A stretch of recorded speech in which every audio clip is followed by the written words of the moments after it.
Saat ibuku sekarat di kampung, suamiku justru asyik berfoya-foya dengan gundiknya memakai mobil muaiku, dan 3 hari kemudian, ia kembali menemuiku dengan wajah hancur dan air mata histeris, memohon ampun.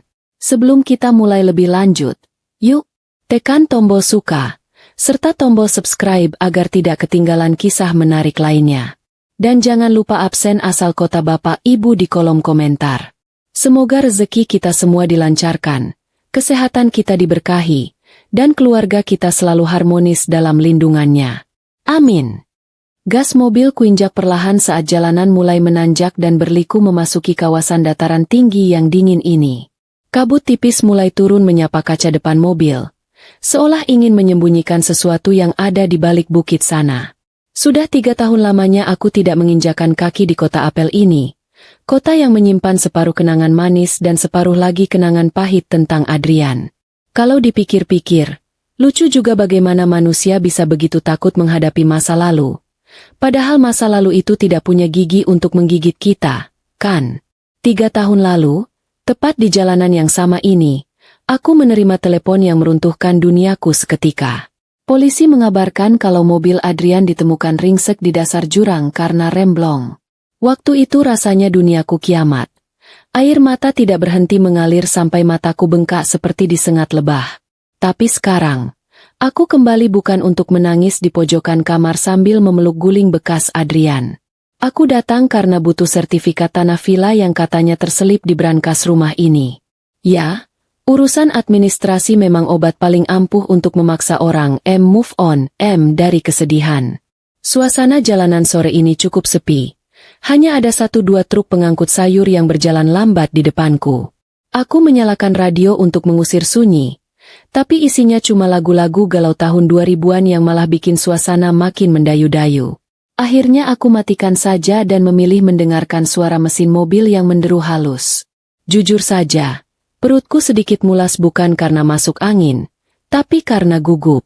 Bayangan rumah kosong yang berdebu, penuh sarang laba-laba, dan mungkin jadi tempat nongkrong tikus-tikus got membuat bulu kuduku merinding. Aku bahkan sudah bawa sapu lidi dan masker tebal di bagasi, siap perang melawan debu 3 tahun. Gerbang perumahan elit tempat villa kami berada akhirnya terlihat di kejauhan, berdiri kokoh dengan cat putih yang mulai kusam. Satpam di depan pos penjagaan tampak tertidur pulas dengan mulut sedikit terbuka. Sungguh dedikasi kerja yang patut dipertanyakan. Aku membunyikan klakson pelan, membuatnya terlonjak kaget sampai topinya miring. Setelah melihat wajahku, dia buru-buru membuka palang pintu sambil cengar-cengir minta maaf. Aku hanya mengangguk dan melempar senyum tipis, malas berbasa-basi panjang lebar karena tujuanku hanya ingin cepat sampai, ambil berkas, lalu pulang dan makan bakso hangat di pinggir jalan. Jantungku mulai berdetak lebih kencang saat mobilku berbelok ke blok terakhir di ujung jalan buntu itu. Rumah kami, atau lebih tepatnya rumah peninggalan Adrian, ada di paling ujung, menghadap langsung ke lembah hijau yang indah. Dulu, Adrian bangga sekali dengan desain rumah ini. Katanya, konsepnya rumah kaca kolonial, supaya cahaya matahari bisa masuk bebas dan kita tidak perlu nyalakan lampu di siang hari. Hemat listrik katanya. Padahal harga perawatannya bikin dompet menangis. Roda mobilku melindas kerikil halaman dengan bunyi berkeriut yang nyaring memecah kesunyian sore. Tapi tunggu dulu. Ada yang aneh di sini. Mataku membelalak, mencoba memproses pemandangan di depanku yang sungguh di luar nalar. Seharusnya, halaman ini penuh rumput liar setinggi lutut karena tidak ada yang merawatnya selama 3 tahun. Seharusnya, ket temboknya mengelupas dan terlihat menyeramkan seperti rumah hantu di pasar malam. Tapi yang kulihat justru sebaliknya. Rumput Jepang di halaman terpotong rapi, hijau segar seolah baru saja disiram tadi pagi. Bunga-bunga mawar di pot besar berjejer cantik dengan warna merah merona. Lebih mengejutkan lagi saat pandanganku beralih ke bangunan utama rumah itu. Lampu kristal besar di ruang tengah menyala terang benderang, memancarkan cahaya kuning hangat yang menembus jendela-jendela kaca besar tanpa tirai itu. Bahkan, aku bisa melihat asap tipis mengepul dari cerobong asap di atap. Gila, siapa yang menyalakan perapian di jam segini? Apa mungkin aku salah alamat? Aku mundur sedikit, mengecek nomor rumah di pagar. Benar kok, ini rumahku. Atau jangan-jangan, hantu Adrian bangkit dari kubur karena kedinginan dan memutuskan untuk menyalakan perapian? Ah, pikiran konyol macam apa itu? Aku mematikan mesin mobil dan duduk diam sejenak, memegang setir dengan erat sampai buku-buku jariku memutih. Logikanya, mungkin ada tunawisma yang masuk dan menempati rumah kosong ini. Tapi tunawisma macam apa yang bisa merawat taman serapi ini dan membayar tagihan listrik untuk lampu kristal sebesar itu? Tunawisma elit? Rasanya tidak mungkin. Rasa penasaran mulai mengalahkan rasa takutku. Aku meraba tas tangan, memastikan kunci cadangan dan semprotan merica masih ada di tempatnya. Jaga-jaga saja. Siapa tahu ada orang jahat yang sedang pesta pora di dalam sana. Langkah kakiku terasa berat saat turun dari mobil. Angin dingin langsung menampar wajahku tanpa ampun. Aku merapatkan jaket kulitku, berusaha terlihat berwibawa meski lututku gemetar. Aku tidak langsung menuju pintu depan. Instingku menyuruhku untuk mencari informasi dulu. Kebetulan sekali, di rumah sebelah, tetangga lamaku yang paling update, sekecamatan, Bu Narto, sedang sibuk menyiram tanaman aglonemanya yang mahal itu. Bu Narto ini tipe ibu-ibu yang kalau ngomong volumenya tidak bisa dikecilkan, tapi hatinya sebenarnya baik, cuma kadang mulutnya lebih cepat dari otaknya. Sore, Bu Narto. Sapaku agak keras supaya terdengar di antara suara air keran. Bu Narto menoleh, dan ekspresinya persis seperti orang melihat setan di siang bolong. Selang air di tangannya sampai terlepas dan menyemprot kakinya sendiri. Astagfirullah. Mbak Maya? Ya ampun. Mbak Maya kan ini? Istrinya almarhum Pak Adrian?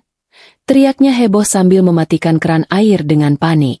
Dia langsung lari kecil menghampiri pagar pembatas rumah kami. Daster batiknya berkibar-kibar ditiup angin. Iya, Bu. Apa kabar? Sehat? Tanyaku sambil tersenyum canggung. Mencoba bersikap santai padahal mataku terus melirik ke arah rumahku yang terang benderang. Walah, sehat, Mbak. Mbak Maya kemana saja kok tidak pernah kelihatan batang hidungnya? 3 tahun loh. Mbak, saya kira Mbak Maya sudah lupa sama rumah di sini. Cerocos Bu Narto tanpa jeda napas. Matanya meneliti penampilanku dari ujung rambut sampai ujung kaki. Mungkin sedang menilai apakah aku bertambah tua atau bertambah kaya. Biasalah, Bu, sibuk kerja di kota. Namanya juga wanita karir. Kalau tidak kerja dapur tidak ngebul. Jawabku asal. Aku tidak mau curhat colongan tentang traumaku. Ngomong-ngomong, Bu Narto, itu rumah saya kok. Rapi sekali ya? Lampunya juga menyala. Apa Bu Narto yang bantu bersihkan? Pertanyaan itu meluncur begitu saja, dan aku berharap jawabannya adalah, iya. Aku berharap Bu Narto yang berbaik hati menyewa tukang kebun atau apalah. Tapi, reaksi Bu Narto justru membuat darahku berhenti mengalir sesaat. Dia tertawa renyah. Tawa khas ibu-ibu arisan yang merasa lucu dengan kebodohan orang lain. Loh, Mbak Maya ini kok lucu tanyanya?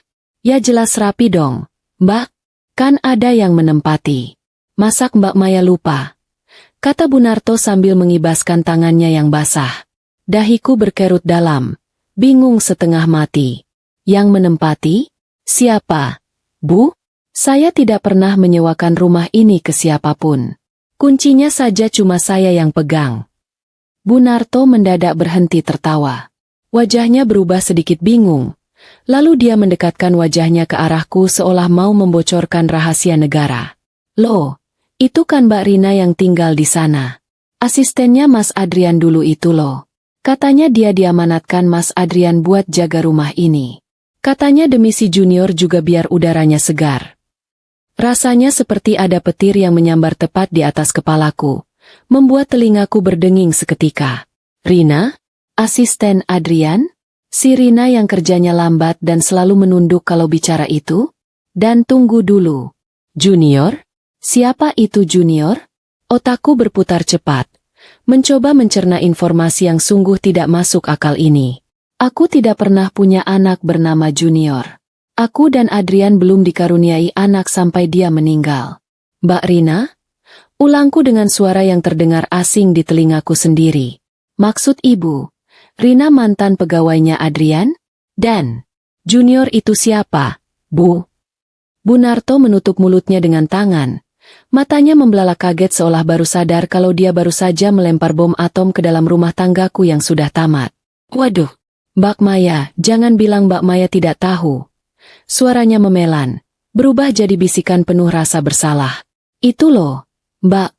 Katanya si junior itu anaknya Mas Adrian. Mirip sekali loh, Mbak.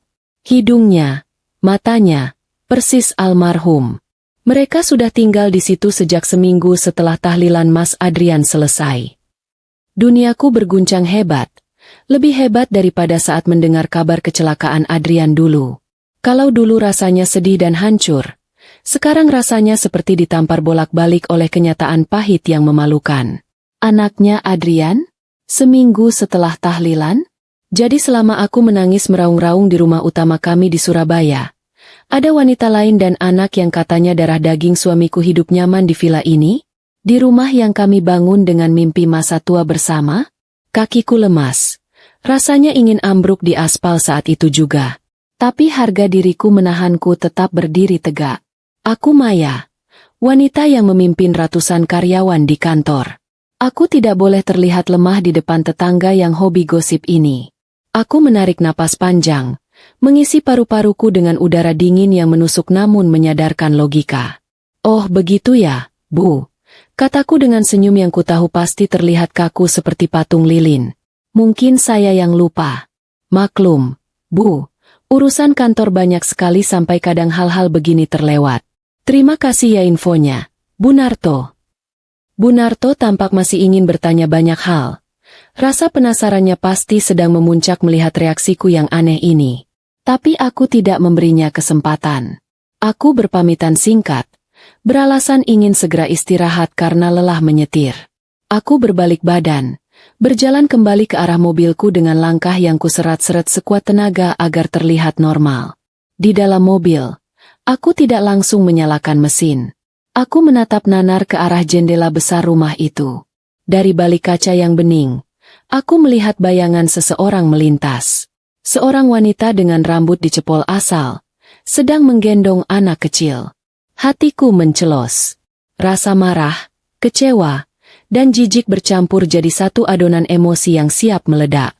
Adrian, laki-laki yang kupuja sebagai suami paling setia, ternyata menyimpan bangkai busuk di balik senyum manisnya selama ini. Atau jangan-jangan, ini semua akal-akalan si Rina saja? Logikaku mulai bekerja kembali. Rina itu dulu kupecat karena ketahuan suka mengambil uang kembalian belanja kantor dan sering curi-curi pandang ke Adrian. Adrian sendiri yang bilang kalau dia risih dengan tingkah Rina. Lalu kenapa sekarang Rina bisa ada di sini, menguasai rumahku, dan mengaku punya anak dari Adrian? Ada yang tidak beres. Sangat tidak beres. Kalau ini film drama di televisi, mungkin si istri sah akan datang mendobrak pintu, menjambak rambut pelakor, dan menangis histeris.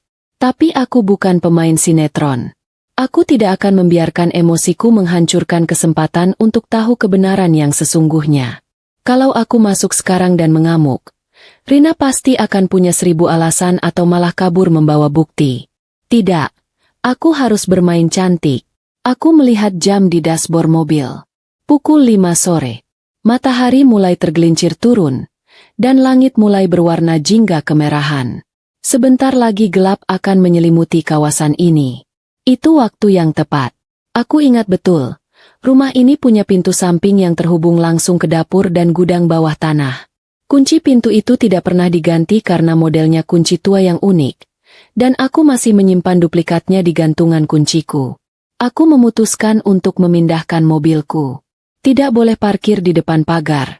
Nanti Rina curiga.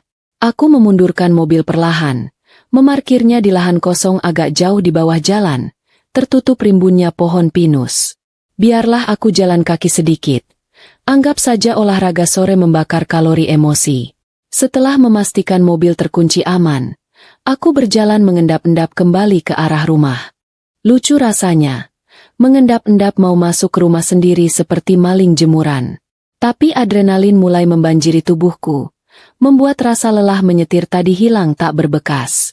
Aku melompati pagar samping yang pendek. Untung dulu aku rajin ikut kelas yoga, jadi badanku masih cukup lentur untuk aksi nekat begini. Mendarat di rumput Jepang yang empuk. Aku merunduk di balik pot-pot bunga besar. Dari jarak sedekat ini, aku bisa mendengar suara televisi dari dalam rumah. Suara kartun anak-anak. Hatiku berdesir perih mendengar tawa kecil seorang balita. Kalau benar itu anak Adrian, betapa teganya Adrian menyembunyikan hal sebesar ini dariku. Tapi kalau itu bukan anak Adrian, berarti Rina sedang memainkan permainan yang sangat berbahaya. Dan dia salah memilih lawan. Aku merayap mendekati dinding samping, menghindari sorotan cahaya lampu dari jendela. Udara semakin dingin, tapi keringat dingin justru mengucur di punggungku. Tanganku merogoh saku, menggenggam erat kunci pintu samping yang terbuat dari kuningan itu. Besinya terasa dingin dan berat di telapak tanganku. Ini bukan sekadar kunci pintu rumah. Ini adalah kunci untuk membuka kotak Pandora yang selama 3 tahun ini tertutup rapat oleh kebohongan. Sampai di depan pintu dapur samping, aku berhenti sejenak, menempelkan telinga ke daun pintu kayu jati yang kokoh. Sepi. Sepertinya aktivitas mereka terpusat di ruang tengah. Dengan tangan yang sedikit gemetar namun mantap, aku memasukkan anak kunci ke lubangnya. Bunyi, klik, pelan terdengar saat kunci berputar. Sangat halus, tanda engsel dan kuncinya sering diminyaki dan dirawat.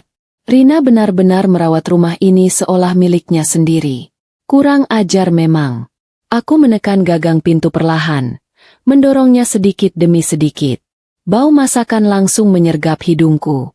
Bau yang sangat familiar. Bau soto ayam dengan koya yang banyak. Itu makanan kesukaan Adrian. Dulu, seminggu sekali aku pasti masak soto ini buat dia. Sekarang, wanita lain memasaknya di dapurku, untuk laki-laki yang sudah tiada, dan mungkin dimakan oleh laki-laki lain. Perutku mual seketika. Aku melangkah masuk ke area dapur yang remang-remang. Hanya ada cahaya dari lampu kulkas yang pintunya sedikit terbuka. Pemandangan di dalam rumah lebih menyakitkan daripada yang kubayangkan. Bukan karena berantakan, tapi justru karena terlalu hidup. Ada mainan mobil-mobilan tergeletak di lantai, ada botol susu yang baru dicuci di rak piring, dan ada apron masakku, apron kesayanganku, tergantung di kursi makan. Rina benar-benar mengambil alih hidupku, bukan cuma suamiku. Dari arah ruang tengah, terdengar suara Rina yang sedang berbicara. Bukan bicara pada anak kecil, tapi bicara di telepon.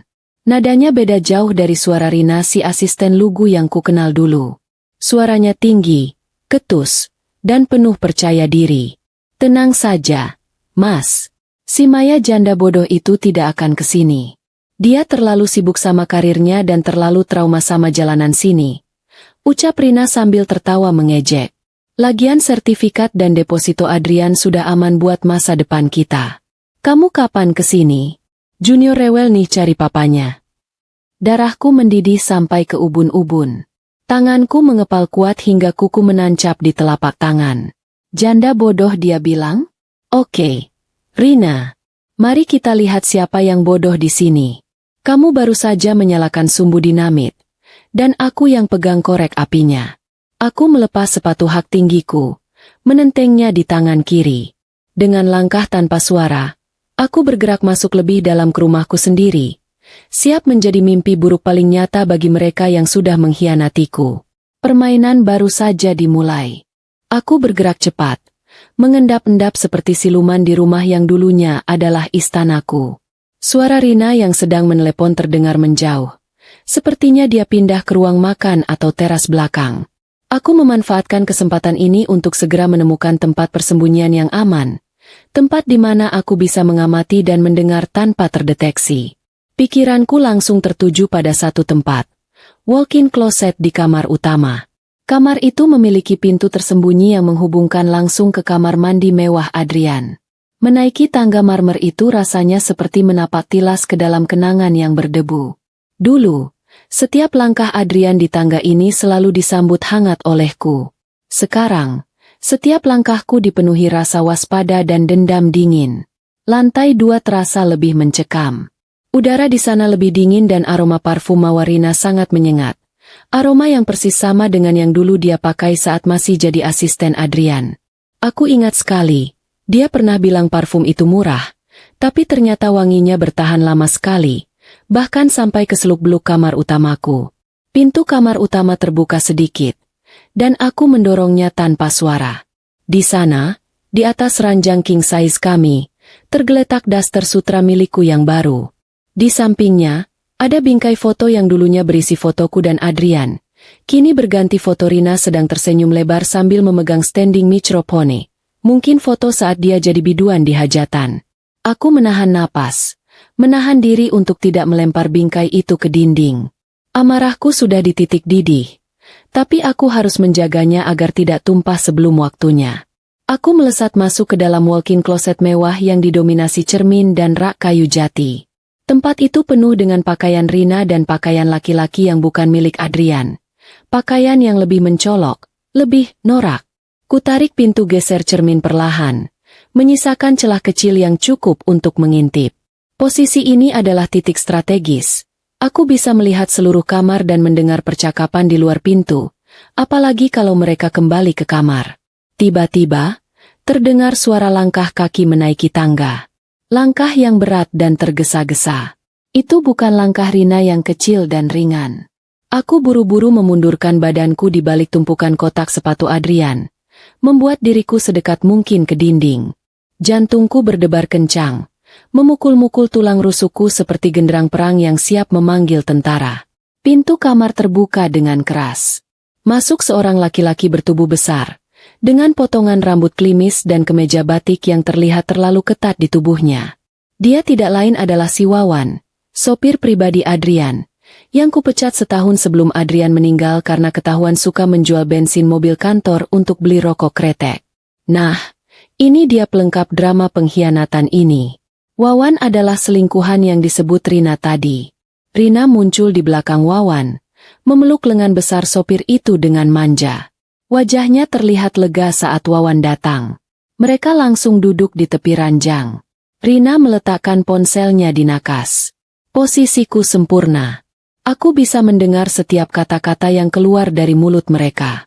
"Kamu kenapa, sih, Mas? Kok panik banget datang ke sini malam-malam gini?"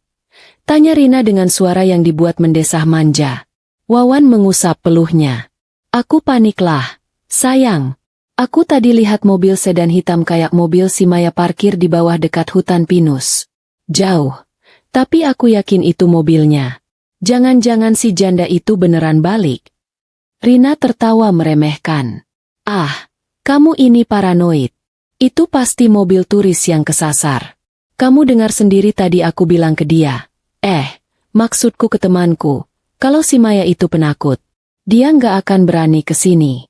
Rumah ini kan penuh kenangan buruk buat dia. Trauma sama Adrian, katanya." Wawan bangkit, berjalan mondar-mandir di depan pintu kloset tempatku bersembunyi. Jarak kami hanya tinggal 2 meter, dan aku harus menahan diri agar tidak batuk karena bau parfum aftershave Wawan yang menusuk hidung. Tapi, aku nggak tenang. "Rin, kita harus clearkan rumah ini. Sertifikatnya sudah kamu amanin belum? Kalau dia datang dan nemu sertifikat aslinya di brankas Adrian, kita tamat." Rina mendengus kesal. "Sudah, Mas Wawan. Sudah kuamankan. Aku sudah ganti dengan sertifikat palsu yang kita buat di kantor notaris langgananmu itu. Brankasnya juga sudah kukunci pakai tanggal pernikahan Maya dan Adrian. Si Maya kan sentimental banget sama tanggal itu. Dia pasti mengira kodenya masih sama. Padahal sudah kubuat beda total. Lagian ya, Mas, brankas itu sudah kosong isinya. Emasnya sudah kita jual buat beli mobilmu yang baru. Ingat." Aku tersenyum tipis di balik cermin kloset. Rina meremehkan kecerdasanku. Brankas Adrian memang dikunci pakai tanggal pernikahan kami. Tapi Adrian sudah menggantinya 2 minggu sebelum meninggal. Aku tahu kodenya. Tapi, aku pura-pura tidak tahu saja. Biar mereka mati penasaran. Rasa penasaran Wawan sepertinya tidak hilang-hilang. Dia kemudian mendekati meja kerja Adrian, menggeser laptop kerja Adrian, yang kini sudah jadi milik Wawan, dan menemukan tumpukan berkas. Itu berkas lama, berkas pemeriksaan medis Adrian sebelum kecelakaan. Aku ingat Adrian sempat mengeluh suka pusing dan mudah panik. "Lihat ini, Rin. kata Wawan sambil memegang selembar kertas diagnosis dari psikiater. Ini surat dari psikiater Adrian. Katanya Adrian suka halusinasi dan takut berlebihan sebulan sebelum meninggal. Dia bahkan minta obat penenang dosis tinggi. Untung aku cepat. Ya, sayang. Kalau tidak, si Adrian bisa-bisa curiga dengan obat yang kita kasih ke dia. Ya ampun, kamu ini ribet. Rina merebut kertas itu dan merobeknya dengan jijik. Sudah kubilang, jangan bahas obat itu lagi. Aku sudah melakukan yang terbaik. Aku bilang ke Adrian kalau itu obat herbal buat kolesterolnya yang tinggi. Padahal itu kan obat yang bikin dia linglung, nggak fokus, dan selalu ngantuk saat menyetir. Si Adrian bodoh itu percaya saja. Dia sudah gila duluan karena kamu selalu menerornya lewat telepon anonim. Dia pikir dia sudah nggak waras sebelum kecelakaan itu. Kepalaku serasa dihantam palu godam berkali-kali. Jadi Adrian tidak meninggal karena remblong, melainkan karena obat yang membuatnya linglung dan rasa takut yang kubuat-buat. Wawan, sopir yang seharusnya menjaga Adrian, justru menerornya. Dan Rina, mantan asisten yang harusnya membantunya, justru memberinya obat yang membuatnya celaka. Mereka merencanakan kecelakaan ini. Ini bukan kecelakaan tunggal. Ini adalah pembunuhan berencana yang dilakukan dengan sangat rapi dan keji. Adrian dibunuh oleh 2 orang terdekatnya. Napas yang kuhela tertahan di dada. Aku harus menahan semua emosi ini. Jangan ada isak tangis. Jangan ada erangan. Aku harus tetap diam. Seolah-olah aku adalah lemari cermin yang tak bernyawa. Untungnya, Wawan dan Rina terlalu asyik dengan dunia mereka sendiri. Terlalu mabuk dengan kemenangan dan harta yang mereka rebut. Ngomong-ngomong, si Junior mana, Rin? Tanya Wawan, nadanya mulai melunak. Junior lagi tidur di kamar tamu. Sudah kubilang, aku nggak mau anak kita tidur di kamar ini. Nanti dia jadi anak manja kayak Adrian. Jawab Rina santai. Dia kemudian bangkit, berjalan ke arah meja rias dan membuka sebuah kotak perhiasan. Rina mengeluarkan sebuah kalung liontin emas dengan inisial A. Itu adalah kalung hadiah ulang tahun yang kuberikan pada Adrian saat kami masih pacaran. Rina memandang kalung itu dengan senyum licik. Adrian bodoh itu menyimpan kalung ini di brankas. Padahal kuberikan ke dia kalung yang lebih mahal. Dia nggak tahu kalau kalung ini punya nilai sentimental. Aku akan jual ini besok. Lumayan buat beli tas baru. Aku melihat jam di nakas. Sudah pukul 6 sore. Langit di luar jendela mulai gelap. Aku harus bertindak sebelum Wawan dan Rina kembali asyik dengan agenda kotor mereka yang lain. Aku sudah punya cukup bukti lisan. Mereka sudah mengakui pembunuhan Adrian, teror yang membuat Adrian linglung, dan penggelapan harta. Aku harus keluar dari sini, tapi tidak boleh ketahuan. Pikiranku langsung tertuju pada kamar mandi. Kamar mandi utama memiliki jendela kecil yang menghadap ke kebun belakang yang rimbun dan tidak tersentuh. Dari sana, aku bisa melompat ke bawah dan kabur. Risiko patah kaki kecil, tapi risiko ketahuan dan dibunuh Wawan jauh lebih besar. Tiba-tiba, Wawan bangkit, berjalan ke arah kloset. Jantungku serasa jatuh ke lambung. Mataku terbelalak. Dia pasti mau mengambil pakaiannya. Aku merapatkan tubuhku ke dinding, memegang erat blazer yang tergantung di depanku. Aku haus nih, Rin. Ambilin aku air hangat di dapur. Capek banget nyetir dari kota. Pinta Wawan tanpa melihat ke arah kloset. Manja banget sih, Mas. Ambil sendiri sana. Aku lagi sibuk hitung uang penjualan perhiasan Adrian. Gerutu Rina. Wawan mendengus, lalu berjalan keluar kamar tanpa menyadari bahwa di balik pintu cermin yang ia lewati, istrinya yang janda bodoh sedang menahan napas sambil merencanakan kehancurannya. Begitu pintu kamar tertutup, aku langsung melesat ke kamar mandi. Aku tidak punya banyak waktu. Rina bisa kembali kapan saja. Aku mengunci pintu kamar mandi dari dalam dengan bunyi klik yang sangat pelan. Jendela kaca kecil yang terpasang di atas bak mandi itu sangat sempit. Tapi harus kucoba. Aku menyingkirkan tirai sawer tebal, memanjat ke tepi bak mandi, dan membuka engsel jendela itu dengan sekuat tenaga. Angin dingin dan aroma tanah basah langsung menerpa wajahku. Aku mengintip ke bawah. Jaraknya lumayan tinggi, sekitar 3 meter. Di bawah sana ada semak-semak tanaman hias yang lumayan tebal. Aku menarik napas panjang. Ini bukan lari dari rumah. Ini lari menuju keadilan. Dengan satu tekad bulat, aku menjulurkan kakiku keluar, lalu melompat. Tubuhku menghantam semak-semak dengan bunyi bruk yang lumayan keras. Disusul bunyi krek dari dahan semak yang patah. Untungnya, kakiku mendarat dengan aman di atas tanah. Tidak ada yang patah, hanya sedikit nyeri di pergelangan kaki. Aku tidak membuang waktu untuk meringis kesakitan. Aku langsung merangkak keluar dari semak-semak, bergerak cepat menuju pagar belakang yang berbatasan dengan hutan pinus. Pagar itu lebih rendah. Aku melompatinya tanpa kesulitan. Begitu kakiku menyentuh tanah becek di luar area rumah, aku berlari sekencang-kencangnya menuju tempat mobilku terparkir. Saat aku berlari di bawah naungan pohon pinus yang tinggi, aku mendengar suara klakson mobil yang melengking dari arah rumahku. Rina dan Wawan pasti sudah menyadari ada sesuatu yang tidak beres. Mungkin mereka melihat jendela kamar mandi yang terbuka, atau mobilku yang tiba-tiba hilang dari tempat parkir yang kuambil tadi. Aku sampai di mobil, membuka pintu, dan langsung menguncinya dari dalam. Jantungku masih berdetak tak karuan. Aku memejamkan mata sejenak, menenangkan diri. Aku selamat. Dan yang lebih penting, aku membawa bekal yang sangat berharga, pengakuan lisan mereka. Aku menoleh ke arah kaca spion, melihat bayangan 2 orang berlari keluar dari gerbang rumahku ke jalanan. Wawan dan Rina pasti sedang mencariku. Aku menyalakan mesin mobil. Biarkan mereka bingung. Biarkan mereka panik. Biarkan mereka merasa diteror oleh janda bodoh yang mereka anggap sudah mati rasa. Aku mengemudi mobilku menjauhi kawasan itu dengan kecepatan sedang. Sambil menyetir, aku merogoh tas tangan, mengambil ponselku. Ponselku sudah kuaktifkan mode merekam sejak aku pertama kali menyalakan kunci di pintu samping. Aku memutar ulang rekamannya. Suara Rina yang menjijikan, tawa Wawan yang kejam, dan pengakuan mereka tentang kecelakaan yang disengaja. Adrian, kamu dengarkan, Mas? Aku akan balas semua perbuatan mereka, tanpa perlu mengotori tanganku, bisikku pada ponsel itu. Aku tahu, sekarang aku tidak perlu berhadapan langsung dengan mereka. Aku punya senjata yang jauh lebih mematikan daripada pisau dapur Rina. Aku punya bukti, dan aku punya kecerdasan yang mereka remehkan. Malam ini, aku akan tidur di hotel, merencanakan kehancuran mereka secara perlahan.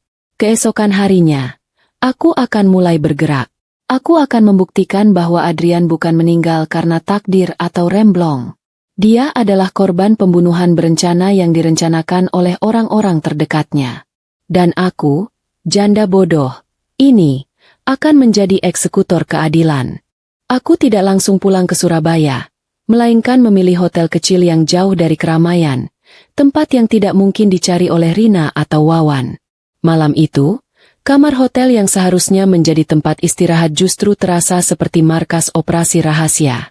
Ponselku kunyalakan, segera mengirimkan semua rekaman suara pengakuan Wawan dan Rina ke ponsel cadanganku dan juga ke email pengacara keluarga Adrian yang paling kupercaya.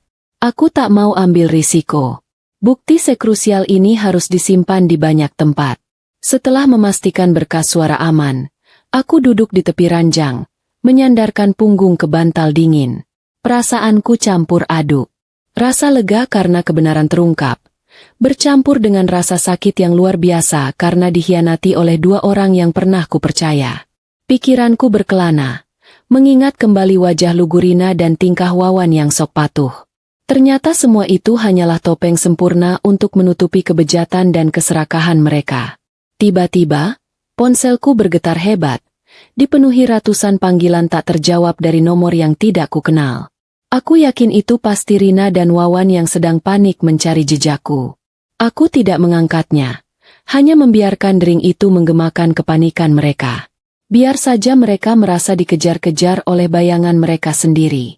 Rasa takut adalah hukuman yang lebih awal dari vonis pengadilan.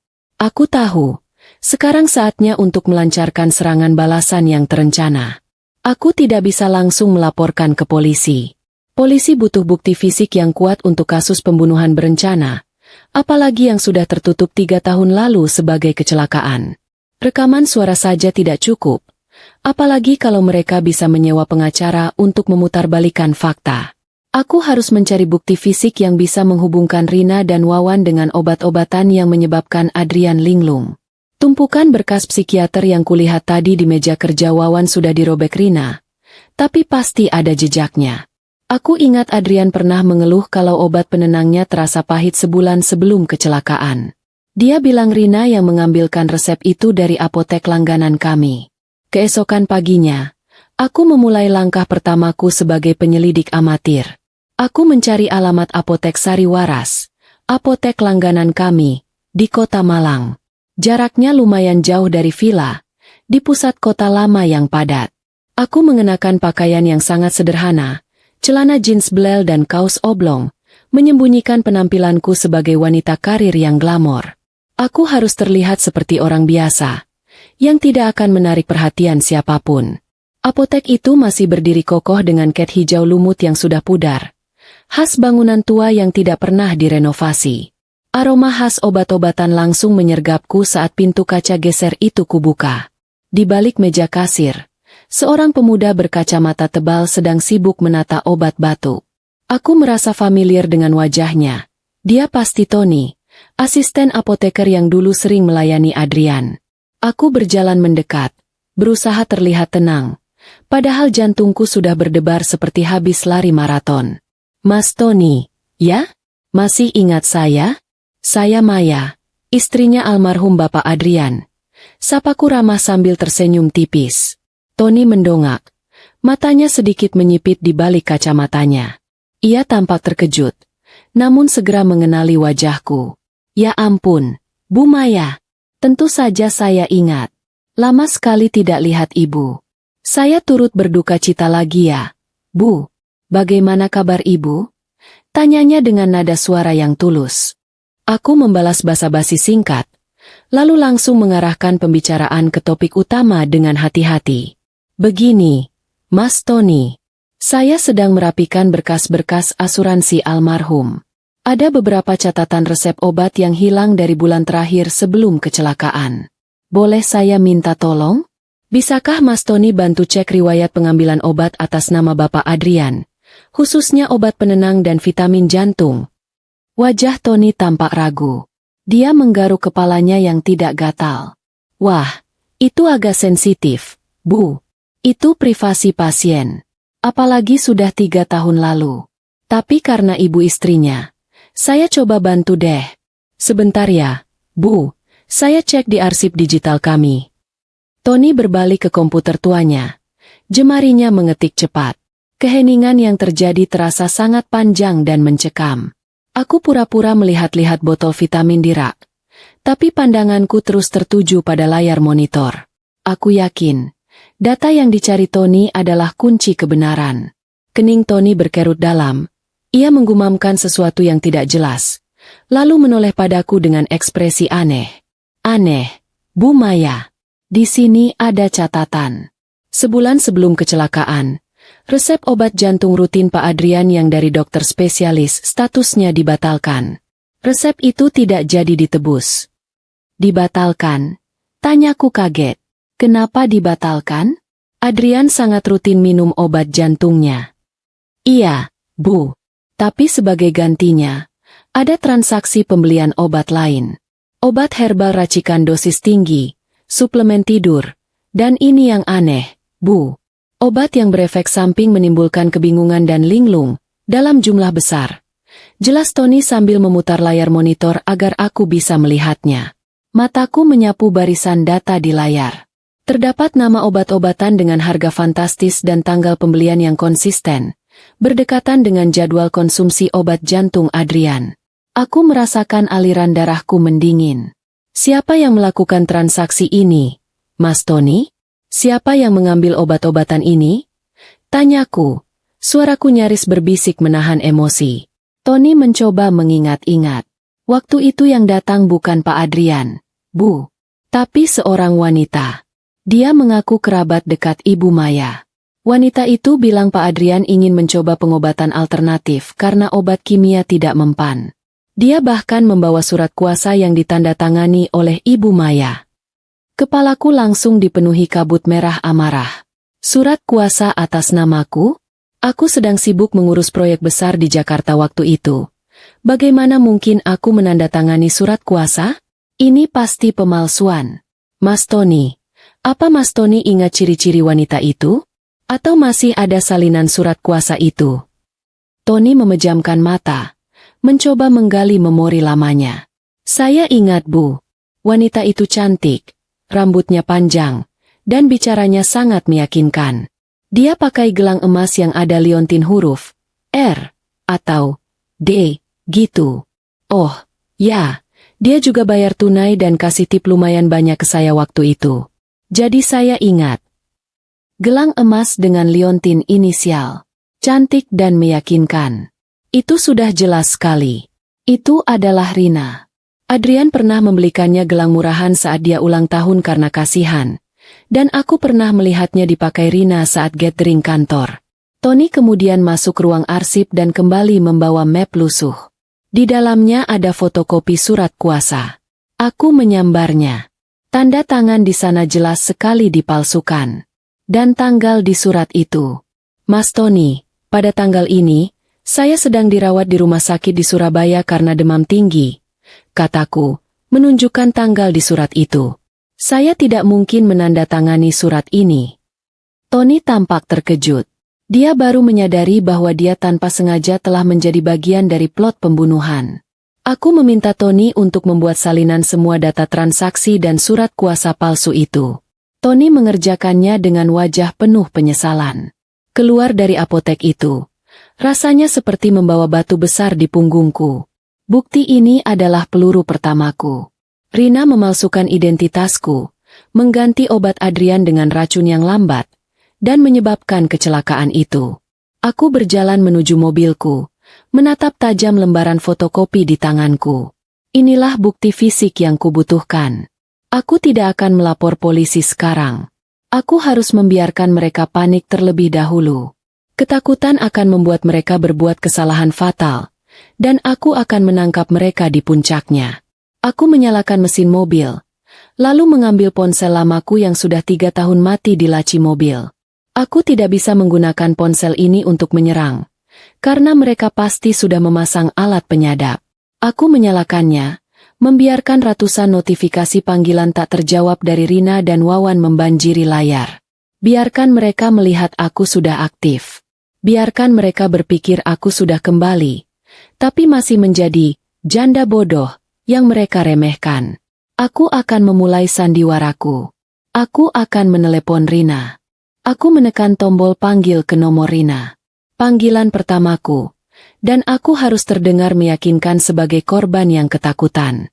Dering telepon belum sampai 2 kali. Suara Rina langsung menyambut dengan nada panik yang dibuat-buat khawatir. Tentu saja dia panik. Dia pasti sudah seharian mencari mobilku di sekitaran villa. Maya. Ya ampun, kamu kemana saja? Kenapa ponselmu mati? Aku sama Mas Wawan panik banget lihat mobilmu ada di kawasan villa kemarin sore. Kenapa kamu lari begitu saja? Cecar Rina dengan intonasi histeris yang luar biasa bagus. Dia memang pantas mendapatkan penghargaan aktris pendukung terbaik. Aku memejamkan mata sejenak, membayangkan wajah licik Rina yang kini sedang berakting cemas. Aku mulai berbicara, suaraku kulemahkan. Kubuat bergetar seolah aku sedang demam dan ketakutan setengah mati. Aku menceritakan sebuah kebohongan yang dirancang dengan matang. Kebohongan yang akan menguatkan anggapan mereka bahwa aku adalah wanita penakut dan mudah percaya hal mistis. Rina, aku takut sekali, kataku, membuat suara isak tangis yang kubuat-buat di ujung kalimat. Aku memang sempat sampai di villa. Tapi begitu aku turun dari mobil, aku melihat bayangan Adrian. Sosoknya berdiri di teras, matanya merah, menatapku dengan marah. Aku langsung pusing, sesak napas, dan aku lari. Aku lari secepat mungkin, meninggalkan mobil di sana. Aku menambahkan detail yang lebih konyol. Aku lari ke jalan raya, menumpang truk sayur yang lewat. Ponselku mati karena kehabisan baterai. Aku terlalu syok untuk menyetir. Jadi aku langsung naik bus umum ke Jakarta. Aku baru berani menyalakan ponsel sekarang karena aku ingin minta bantuanmu. Di seberang sana, hening sejenak. Aku tahu Rina sedang mencerna ceritaku. Menimbang-nimbang apakah itu masuk akal bagi janda bodoh sepertiku. Aku tahu kelemahan Rina. Dia yakin 100% aku adalah wanita lemah yang percaya tahayul, terutama setelah Adrian meninggal. Benar saja, suara Rina berubah dari histeris menjadi lega, namun tetap menjaga nada, khawatir sahabat. Dia pasti tertawa di dalam hati, merasa rencananya berhasil. Ya Tuhan, Maya. Astaga, untung kamu selamat. Aku sama Mas Wawan memang kebetulan lewat untuk urusan proyek, dan lihat mobilmu di sana. Makanya kami masuk untuk cek. Kami benar-benar khawatir kamu kenapa-kenapa di sana sendirian. Jangan-jangan kamu benar-benar melihat sesuatu ya? Aku mengiyakan, menguatkan sandiwara ketakutanku. Aku tidak mau kembali ke sana. Rina, aku masih gemetar. Bisakah kamu dan Mas Wawan membawakan mobilku kembali ke Jakarta? Kunci mobil ada di dalam. Aku akan ambil sendiri nanti di rumahku. Rina menyanggupi dengan semangat berlebihan. Tentu saja, Maya. Jangan khawatir. Aku akan bilang Wawan besok pagi-pagi sekali mengambil mobilmu. Kamu istirahat saja. Nanti malam, aku janji akan datang ke rumahmu, menemanimu. Kita minum teh hangat. Ya. Panggilanku tutup. Aku melempar ponselku ke kursi penumpang. Aku tertawa. Tawa yang tidak lucu dan sangat dingin. Mereka termakan umpanku bulat-bulat. Mereka berpikir aku lari ketakutan karena hantu. Padahal aku lari karena dikejar pembunuh. Perasaan aman yang kini mereka rasakan adalah titik awal dari kehancuran mereka. Mereka berpikir rahasia mereka masih aman terkunci di villa. Padahal aku sudah membawa kunci utamanya, pengakuan mereka dan bukti fisik dari apotek. Sore harinya, aku sudah kembali di rumahku yang sesungguhnya di Jakarta. Aku membersihkan diri, mengganti pakaian menjadi pakaian rumah yang rapi, dan menunggu kedatangan mereka. Aku tahu mereka akan datang. Mereka akan datang untuk memastikan aku masih bodoh, masih lemah, dan masih mudah dipermainkan. Tepat pukul 8 malam, bel rumahku berbunyi. Aku menarik napas panjang, memasang wajah lelah dan lesu. Rina dan Wawan masuk. Wawan, si sopir yang sekarang bertingkah seperti pemilik mobil mewah itu, pura-pura marah dan menasihatiku agar tidak nekat pergi ke tempat sepi sendirian. Rina langsung memelukku erat. Pelukan itu terasa seperti pelukan ular, dingin dan mematikan. Syukurlah kamu baik-baik saja, Mei. Bisik Rina di telingaku. Aku memaksakan diri membalas pelukannya, merasakan bau parfum mawar Rina yang sama menusuknya dengan di Malang. Saat Rina bergerak ke dapur untuk membuatkan teh, lagi-lagi bertingkah seperti nyonya rumah yang baik hati, aku melancarkan serangan pertamaku. Aku sudah menyiapkan sebuah amplop coklat kosong, dan menuliskan satu kalimat di luarnya dengan spidol merah tebal. Saksi mata 14 Februari. 14 Februari. Itu tanggal kami menikah. Tapi juga tanggal yang sangat penting bagi kecurigaan mereka. Aku sengaja meletakkan amplop itu di atas meja kaca di ruang tamu, tepat di depan Wawan yang sedang duduk. Aku pura-pura sibuk mencari remote televisi. Wawan melihat amplop itu. Matanya langsung membelalak. Otot lehernya menegang. Keringat dingin mulai muncul di pelipisnya. Dia menatap amplop itu, lalu menatapku dengan mata penuh kecurigaan. Tapi aku berakting sangat polos, seolah-olah aku tidak menyadari gejolak emosi yang sedang terjadi di dirinya. Mas Wawan, kenapa? Tanyaku dengan nada suara datar. Itu amplop apa? Tadi pagi ada di kotak pos. Mungkin surat tagihan atau apa? Wawan buru-buru menyembunyikan kegugupannya, tetapi tangannya tidak bisa menyembunyikan getaran saat dia membalik amplop itu. Ah, tidak apa-apa, Mei. Cuma tulisannya aneh saja. Kayak kode-kode rahasia, katanya sambil tertawa sumbang. Saat Rina kembali membawa nampan teh, Wawan langsung memberikan kode mata ke arah amplop itu. Wajah Rina yang semula ceria langsung pucat pasi melihat tulisan, Saksi Mata 14 Februari. Suasana di ruang tamu yang tadinya hangat karena sandiwara, kini berubah menjadi tegang, sunyi, dan dingin. Aku duduk diam, menyeruput teh hangat buatan Rina dengan senyum kemenangan tersembunyi. Mereka tidak akan bisa tidur nyenyak malam ini. Aku baru saja menanam benih kecurigaan. Mereka akan berpikir ada orang lain, saksi mata, yang tahu tentang tanggal pernikahan palsu yang mereka buat atau tanggal penting lain yang tersembunyi. Mereka akan menghabiskan malam ini untuk saling menyalahkan dan memecahkan kode yang sebenarnya tidak ada. Tepat 5 menit setelah mereka pergi, aku mengambil ponsel cadangan baruku. Aku mengirimkan sebuah pesan singkat tanpa nama ke nomor Wawan. Isinya pendek, padat, dan menusuk. Obat yang kamu tukar itu rasanya pahit kan? Aku melihat kalian di apotek hari itu. Tombol kirim kutekan. Ponsel itu langsung kumandikan air dan kubuang ke tempat sampah agar tidak bisa dilacak. Biarlah mereka gila mencari tahu siapa pengirim pesan itu. Mereka akan berpikir aku punya mata-mata di mana-mana. Mereka akan mulai mencurigai Tony si apoteker. Dan yang paling penting, mereka akan mulai mencurigai satu sama lain. Aliansi jahat yang mereka bangun di atas kebohongan akan segera retak. Sejak menerima pesan singkat anonim itu, kehidupan Rina dan Wawan langsung berubah menjadi neraka paranoid yang kuharapkan. Aku tidak perlu lagi melihat mereka secara langsung. Penyadap yang dulu sengaja Adrian tanam di mobil pribadinya, karena Adrian mencurigai Wawan, kini menjadi mata dan telingaku. Dari balik rumahku di Jakarta, aku mendengarkan pertengkaran mereka yang semakin intens. Mereka saling tuduh, siapa yang ceroboh di apotek, siapa yang meninggalkan jejak, dan siapa yang mungkin saja berkhianat. Wawan menjadi sangat emosional.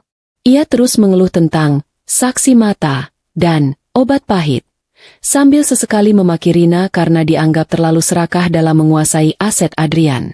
Rina, di sisi lain, mulai menuduh Wawan terlalu bodoh dan emosional, sehingga mudah dipancing oleh pemeras misterius ini. Aliansi mereka, yang dibangun dari lumpur dan darah Adrian, kini mulai menunjukkan keretakan serius. Ketakutan mereka hanya berpusat pada satu hal, uang.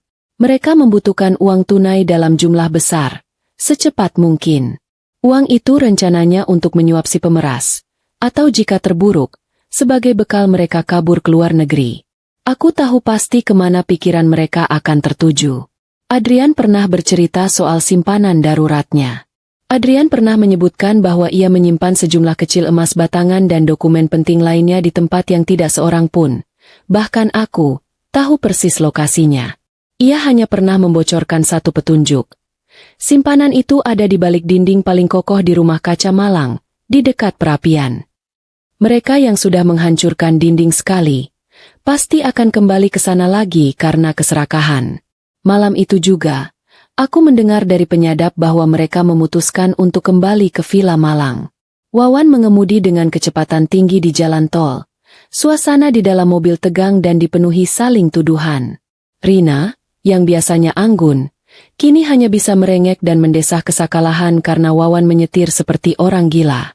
Mereka tidak tahu bahwa setiap kata-kata mereka sedang kuolah menjadi strategi serangan balik. Aku tahu pola pikir mereka.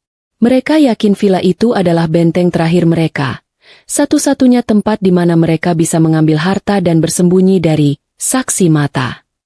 Aku tersenyum tipis. Malam ini aku akan mengirim mereka kembali ke rumahku.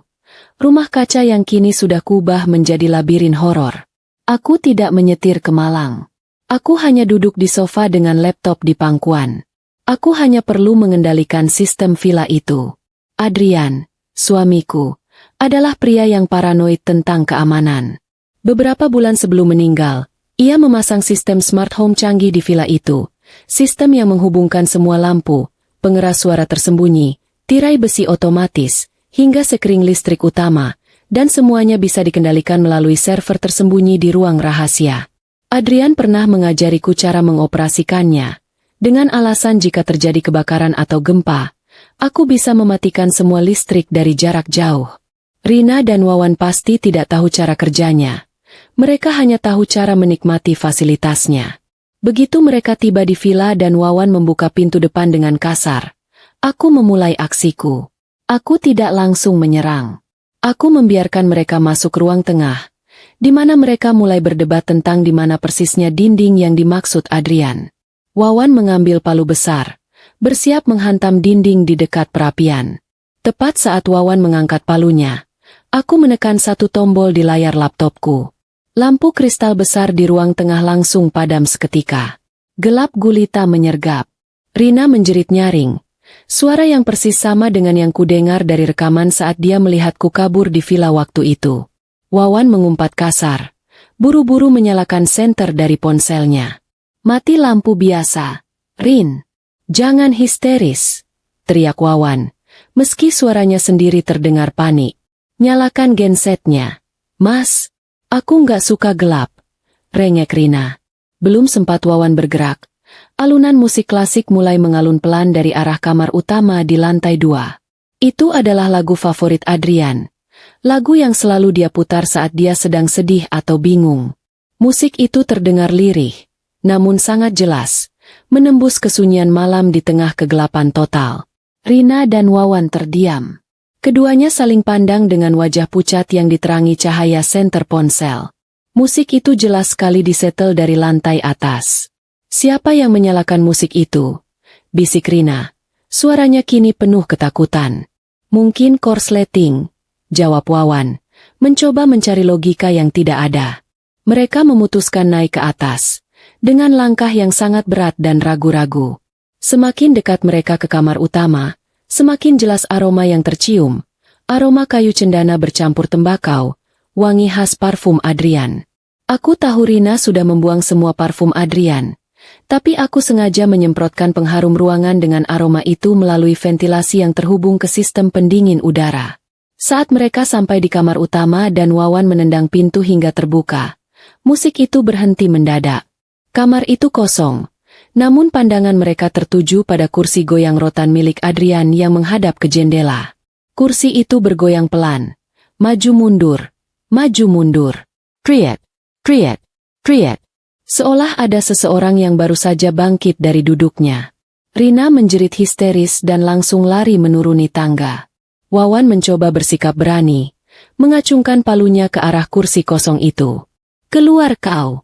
Jangan main-main denganku! Teriaknya putus asa. Tidak ada jawaban, hanya suara angin dingin yang berembus masuk. Keberanian Wawan langsung runtuh. Ia berbalik dan lari menyusul Rina ke lantai bawah, meninggalkan palu dan ego gilanya di lantai atas. Aku tersenyum di balik layar laptopku. Tahap pertama berhasil.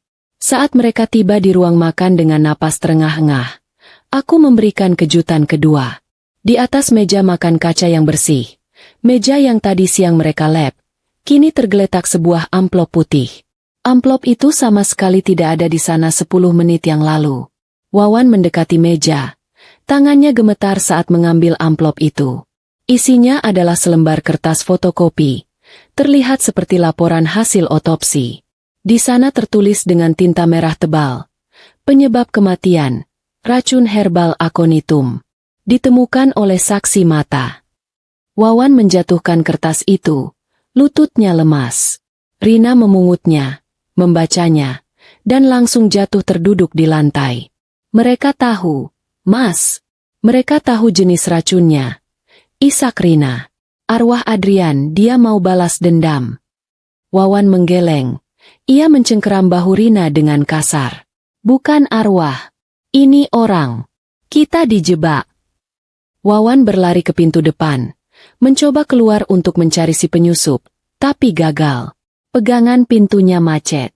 Ia mencoba pintu belakang, jendela. Semuanya terkunci rapat. Kemudian, tirai besi otomatis yang Adrian pasang untuk keamanan tiba-tiba turun, menutupi semua jendela dan pintu, mengunci mereka di dalam villa seperti tikus dalam perangkap. Aku mengaktifkan rekaman terakhir. Dari pengeras suara tersembunyi, terdengar suara tawa Adrian yang riang dan hangat. Tawa yang dulu selalu menenangkanku, kini menjadi suara vonis hukuman mati bagi mereka. Tawa itu berulang-ulang, seolah mengolok-olok kebodohan mereka. Mereka terkurung, sendirian dalam gelap, dikelilingi oleh bayangan hantu dan bukti kejahatan yang muncul entah dari mana. Aku mematikan semua sistem audio, hanya menyisakan kegelapan dan keheningan yang mencekam. Biarkan mereka saling menyalahkan dan membiarkan ketakutan merobek aliansi jahat mereka sampai pagi. Aku tahu, besok pagi mereka tidak akan memikirkan apapun selain kabur dari villa terkutuk itu. Dan saat itulah, aku akan memberikan serangan final. Matahari pagi menyusup masuk melalui celah-celah tirai besi yang mulai terangkat secara otomatis. Namun cahaya itu tidak mampu menghangatkan kengerian yang menyelimuti villa. Wawan dan Rina menghabiskan malam dengan duduk berimpitan di sudut ruang tengah, tidak tidur barang sedetik pun. Wajah mereka terlihat kuyu, mata merah, dan penuh lingkaran hitam, jauh dari kesan pasangan selingkuh yang hidup mewah. Begitu tirai besi itu terangkat penuh, memperlihatkan pemandangan taman yang indah di pagi hari, naluri bertahan hidup mereka langsung menyala. Mereka tidak lagi peduli dengan emas batangan, sertifikat palsu, atau bahkan anak yang sedang tidur di kamar tamu. Yang mereka inginkan hanyalah lari sejauh mungkin dari rumah yang mereka yakini telah dihantui arwah Adrian dan dikejar. Saksi mata, misterius. Mereka menyeret diri keluar dari rumah, meninggalkan jejak kekacauan berupa dinding yang hancur dan amplop berisi laporan otopsi palsu. Namun, ketakutan semalam telah mengubah dinamika hubungan mereka. Rasa percaya yang menjadi dasar kejahatan mereka kini hancur lebur. Di dalam mobil Wawan, tidak ada lagi kemesraan. Mereka saling diam, merencanakan langkah masing-masing untuk menyelamatkan diri sendiri. Aku, yang terus memantau dari penyadap di mobil, menyadari perubahan ini. Rina mulai menyusun rencananya sendiri. Aku mendengar dia menelepon seseorang dengan suara berbisik, menyepakati pertemuan di sebuah gudang tua di pinggiran kota untuk transaksi jual beli tanah di bawah tangan. Aku tahu, Rina berencana kabur sendirian, menjual sertifikat villa yang asli, yang pasti berhasil ia curi dari brankas Wawan atau Adrian, lalu meninggalkan Wawan sendirian untuk menghadapi semua kekacauan ini. Ini adalah kesempatan emas untuk mengadu domba mereka hingga benar-benar hancur. Aku tersenyum dingin. Ini namanya skakmat sempurna. Rina punya sertifikat asli, dan Wawan berpikir ia yang paling berkuasa. Aku hanya perlu menanamkan satu kalimat keraguan di kepala Wawan. Aku mengambil ponsel cadanganku yang baru, mengirimkan pesan singkat anonim ke nomor Wawan. Isinya pendek, padat, dan mematikan. Pasanganmu sedang menjual asetmu. Gudang tua Jalan Pancingan nomor 8, pukul 10. Jangan biarkan dia kabur dengan uangmu. Ponsel itu langsung kumatikan dan kubuang. Aku tahu, pesanku akan sampai di saat yang paling tepat. Wawan yang sedang menyetir dan dilanda paranoid, pasti akan membacanya. Dan benar saja, hanya dalam beberapa detik, aku mendengar teriakan Wawan dari penyadap. Sialan! Jadi ini rencanamu, Rin, hah? Teriak Wawan. Suaranya dipenuhi amarah yang meledak-ledak. Dia langsung meminggirkan mobil di bahu jalan. Maksudmu apa, Mas? Balas Rina dengan suara panik yang tidak lagi dibuat-buat. Wawan langsung merampas tas tangan Rina, mengobrak-abrik isinya dengan kasar. Rina menjerit, tapi Wawan tidak peduli. Dia menemukan map berisi sertifikat tanah asli villa. Wajah Wawan memerah padam, urat lehernya menegang. Jadi ini, kamu mau jual rumah itu dan kabur sendirian? Kamu mau tinggalkan aku di sini menghadapi hantu dan pemeras itu? Hah? Gertak Wawan. Mas, dengar dulu. Aku jual buat kita. Uangnya buat bayar si pemeras itu. Rina mencoba berbohong, memegangi pipinya yang baru saja ditampar keras oleh Wawan. Pembohong. Pesan ini bilang kamu mau kabur. Wawan membanting setir. Tanpa banyak bicara, Wawan memutar arah mobil dengan beringas. Dia tidak jadi pulang ke Jakarta. Tujuan barunya adalah gudang tua yang kusebutkan. Dia ingin memergoki Rina dengan pembelinya dan memberi pelajaran kepada mereka semua. Di kursi penumpang, Rina menangis dan berteriak minta diturunkan, tapi Wawan sudah gelap mata. Ia mengunci pintu mobil secara sentral dan memacu kendaraannya seperti orang kesetanan. Aku tertawa getir di Jakarta. Pertarungan mereka kini bukan lagi melawanku, tapi melawan keserakahan mereka sendiri. Pukul 10:05, Wawan tiba di lokasi yang kusebutkan. Gudang tua itu sepi. Di sana, sudah terparkir sebuah mobil sedan hitam.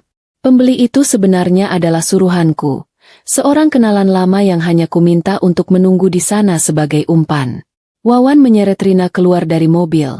Wajahnya beringas dan matanya liar. Mana orangnya? Mana yang mau kamu kasih sertifikat ini? Wawan mengguncang tubuh Rina. Mas, sadar. Kita dijebak.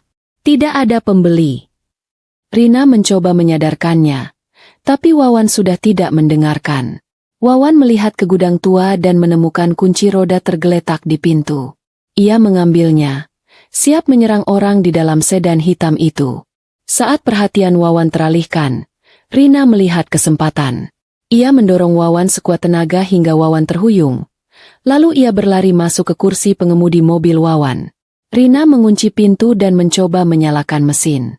Wawan yang menyadari Rina hendak kabur, berlari mengejar. Dia memukul kaca jendela mobil dengan kunci roda. Kaca samping pecah berhamburan. Rina menjerit, menginjak gas dalam-dalam. Mobil melesat maju, hampir menabrak Wawan. Wawan tidak menyerah.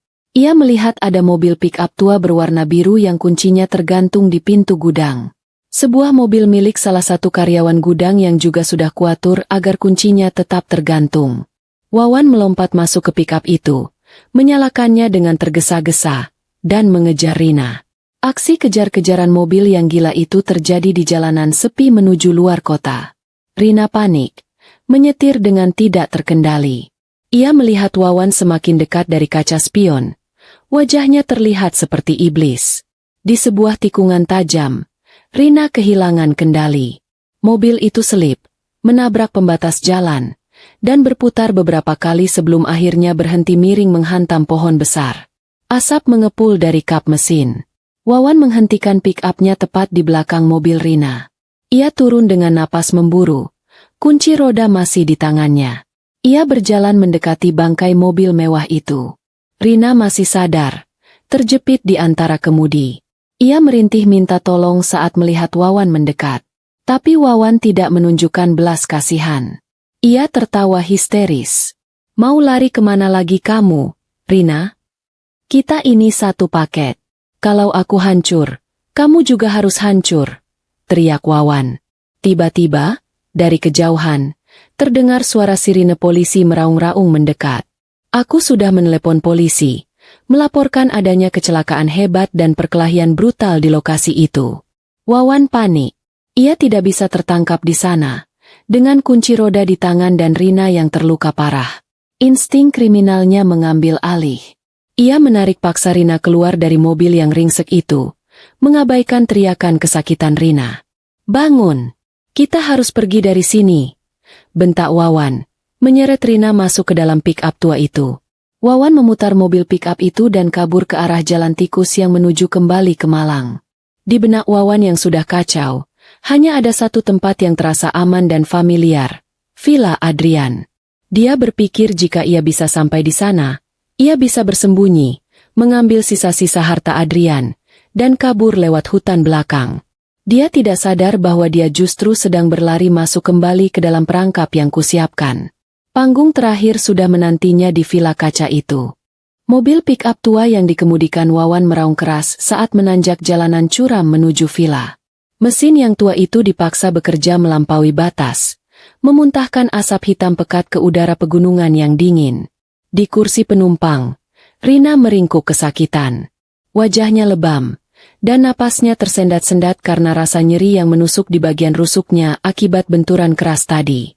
Tidak ada lagi sisa-sisa Rina yang anggun atau Wawan yang berlagak gentleman. Yang ada hanyalah dua penjahat yang terjebak dalam kepanikan, saling membenci, dan dikejar oleh bayangan hukum. Wawan mencengkeram kemudi dengan mata melotot. Di kepalanya yang kacau, villa itu adalah satu-satunya benteng pertahanan terakhir. Dia yakin, begitu dia berhasil mengambil sisa harta dan kabur lewat hutan di belakang, dia akan bebas. Begitu sampai di halaman depan villa, Wawan tidak lagi peduli dengan kerapian. Ia membiarkan mobil pickup itu berhenti miring di tengah pekarangan bunga mawar yang indah, melindas beberapa tanaman dengan kejam. Ia turun, menyeret Rina keluar dari mobil, mengabaikan rintihan kesakitan wanita itu. Wawan menggunakan kunci cadangan untuk membuka pintu utama. Begitu mereka masuk, ia langsung membanting pintu dan menguncinya rapat-rapat. Dia menumpuk kursi dan meja ke depan pintu sebagai barikade darurat, seolah polisi akan mendobrak masuk detik itu juga. Suasana di dalam villa terasa mencekam. Langit di luar mulai gelap karena mendung tebal, membawa pertanda badai yang akan segera turun. Wawan mendudukkan Rina di sofa ruang tengah, lalu ia berlari ke dapur, mencari peralatan yang ia butuhkan. Ia kembali membawa palu besar dan linggis. Matanya menatap liar ke arah dinding di samping perapian, dinding yang ia yakin menyembunyikan brankas Adrian. Dinding itu dilapisi wallpaper bermotif klasik yang elegan, tapi bagi Wawan, itu hanyalah penghalang terakhir menuju kebebasan finansialnya. Tanpa membuang waktu sedikit pun, Wawan mulai menghantamkan palu ke dinding. Bam! Bam! Suara hantaman itu menggema ke seluruh ruangan, memecah kesunyian villa. Debu semen dan serpihan batu bata mulai berhamburan, mengotori lantai marmer yang bersih.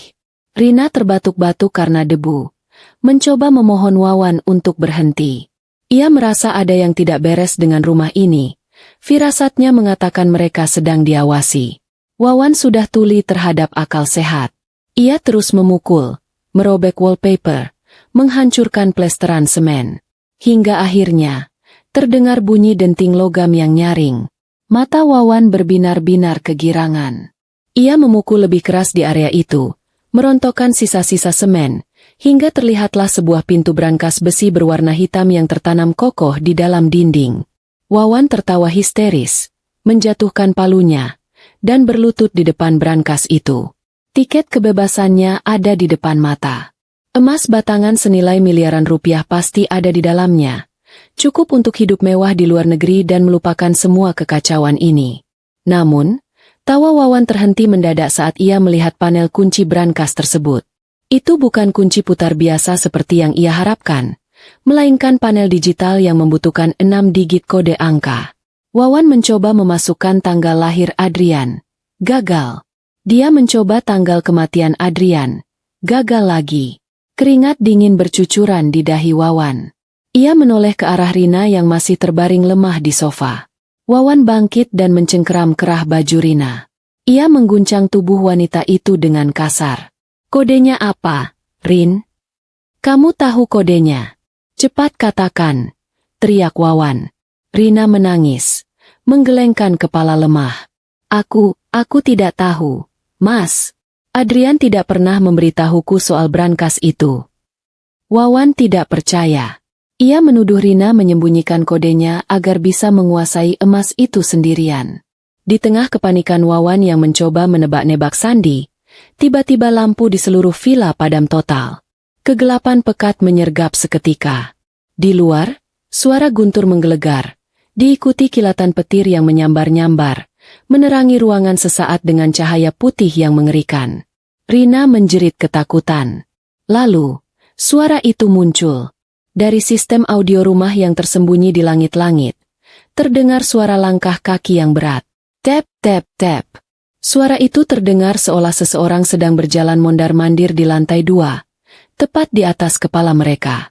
Wawan menodongkan linggis ke langit-langit, berteriak menantang siapapun yang ada di sana untuk turun. Namun, suara langkah kaki itu berhenti, digantikan oleh suara rekaman yang sangat mereka kenal. Itu adalah suara almarhum Adrian. Suara itu terdengar jernih, tenang, namun penuh wibawa. Kamu tahu kenapa aku membangun villa ini? Suara Adrian menggema di kegelapan. Untuk tempat berlindung keluargaku. Bukan untuk tempat persembunyian para pengkhianat. Rina menutup telinganya, menangis histeris. Ia memohon ampun, bersujud di lantai. Ia mengira arwah Adrian benar-benar datang menuntut balas. Wawan, yang awalnya skeptis, kini mulai goyah.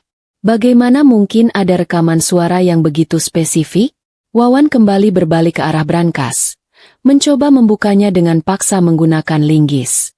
Ia mencungkil celah pintu sekuat tenaga, mengabaikan suara Adrian yang terus berbicara tentang kejujuran dan kesetiaan. Kalian menginginkan emas itu. Suara Adrian kembali terdengar, kali ini dengan nada yang lebih dingin. Emas itu ada, tapi hanya orang yang tulus yang tahu kuncinya. Orang yang mengingat hari paling bahagia dalam hidupku. Wawan terdiam. Hari paling bahagia? Ia mencoba tanggal pernikahan, tanggal ulang tahun, semuanya gagal. Wawan frustrasi, memukul pintu brankas dengan tangan kosong hingga berdarah. Rina, yang meringkuk di lantai, tiba-tiba teringat sesuatu. Mas, kuncinya. Kunci dari semua ini pasti berhubungan dengan Maya. Bisik Rina putus asa. Coba tanggal pertama kali mereka bertemu. Mas, Adrian pernah cerita padaku. Dia jatuh cinta pada pandangan pertama. Tanggal 14 Februari. Saat hujan deras di halte kampus. Wawan menatap Rina dengan tatapan ragu. Tapi ia tidak punya pilihan lain. Dengan tangan gemetar dan diterangi cahaya kilat yang menyambar dari jendela, Wawan menekan tombol angka di brankas.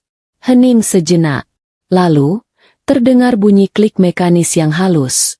Lampu indikator di brankas berubah menjadi hijau. Pintu brankas terbuka sedikit. Wawan bersorak kegirangan. Ia menarik pintu besi berat itu hingga terbuka lebar, mengarahkan senter ke bagian dalam, siap melihat tumpukan emas yang berkilauan.